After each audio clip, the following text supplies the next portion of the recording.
Jangan lupa subscribe YouTube channel Metro TV News dan jangan lupa nyalakan notifikasinya.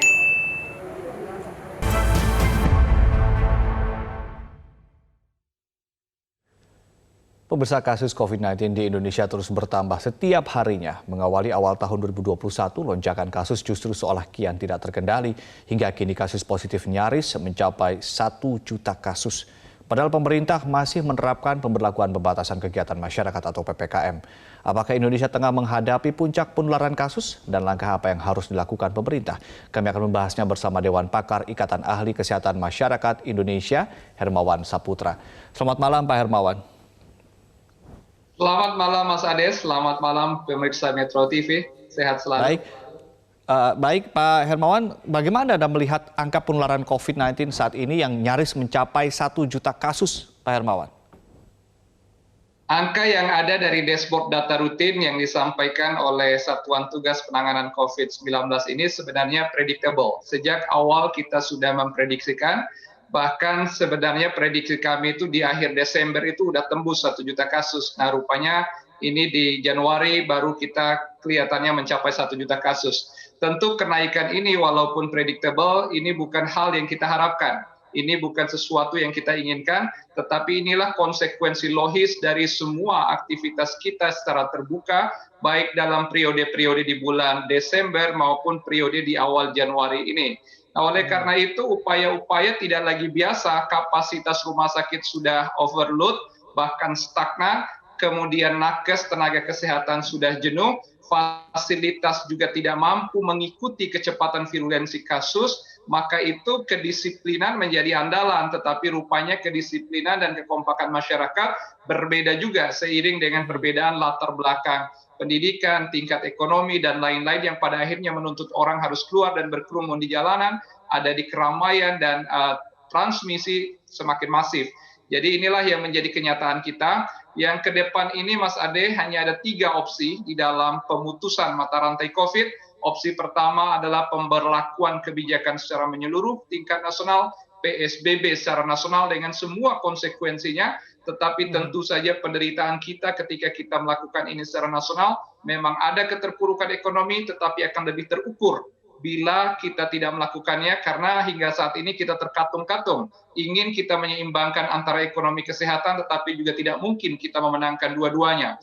Opsi yang kedua adalah optimalisasi vaksin dan juga proses percepatan vaksin, tetapi rupanya negara kita bukan negara produsen vaksin.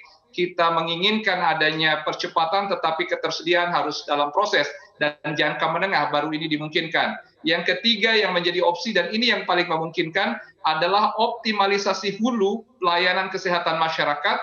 Pemerintah harus mengkampanyekan hankam rata, pertahanan keamanan rakyat semesta menghadapi COVID, peran serta semua sumber daya kesehatan tidak hanya di rumah sakit, tapi bergeser sejak di lini depan perang melawan COVID ini. Ini yang ingin kita dorong, ingin kita desain, karena akan melandaikan kasus di rumah sakit dan fasilitas isolasi kalau ini betul-betul dikampanyekan, diambil oleh pemerintah, Mas Ade.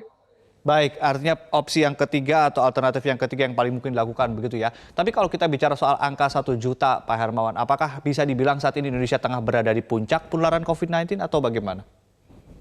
Masih sangat jauh, Mas Ade. Ini ibarat kurva atau bukit, kita masih ada di lembah yang menanjak, tanjakannya begitu terjal, tetapi lereng ini begitu panjang, sehingga puncaknya pun tidak kita kelihatan sejauh ini.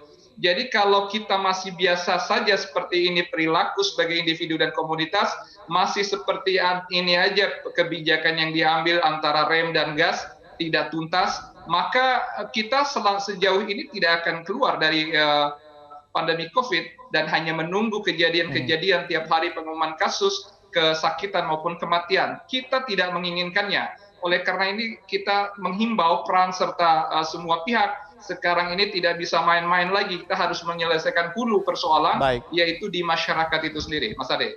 Baik, Pak Hermawan, kalau kita bicara soal vaksin tadi Anda kemudian garis bawahi. Kemudian soal PPKM Anda juga tadi garis bawahi bahwa semuanya ternyata di Indonesia mengalami atau menghadapi berbagai macam kendala yang sulit. Nah, soal hankam rata, realnya seperti apa sih Pak Hermawan? Contohnya mungkin realnya? Kami sudah menyampaikan hal ini di hadapan Menteri Kesehatan dan beliau memahami bahwa hulunya adalah kesehatan masyarakat. Di Kementerian Kesehatan sekarang ada staf khusus bidang pelayanan kesehatan masyarakat, ada Direktorat Jenderal Kesehatan Masyarakat yang sangat besar, dan ini adalah formasi yang baru dengan menteri yang baru. Nah, kita sangat berharap bila Menteri Kesehatan menggerakkan seluruh tenaga kesehatan yang ada di komunitas itu ada bidan desa, ada perawat komunitas, ada dokter layanan primer, ada tenaga kesehatan masyarakat dengan semua rumpunnya, mulai dari epidemiologi, surveillance, promosi kesehatan, pemantauan, analis kesehatan lingkungan. Bersama masyarakat di sana ada Babinsa, Babin Kamtipmas, tokoh agama, tokoh masyarakat, bahu-membahu menjaga lingkungan, memberikan edukasi, melakukan early warning system, dan menyiapkan skenario ruang-ruang isolasi mandiri di kampung-kampung RT RW. Bayangkan kalau ada orang dengan gejala ringan, tanpa gejala, dirawat oleh masyarakatnya, dijauhkan dari stigma, dipenuhi kebutuhan dasarnya, maka itu akan jauh lebih membuat kita lebih berdaya, sehingga layanan di rumah sakit akan terlandaikan. Mas Ade.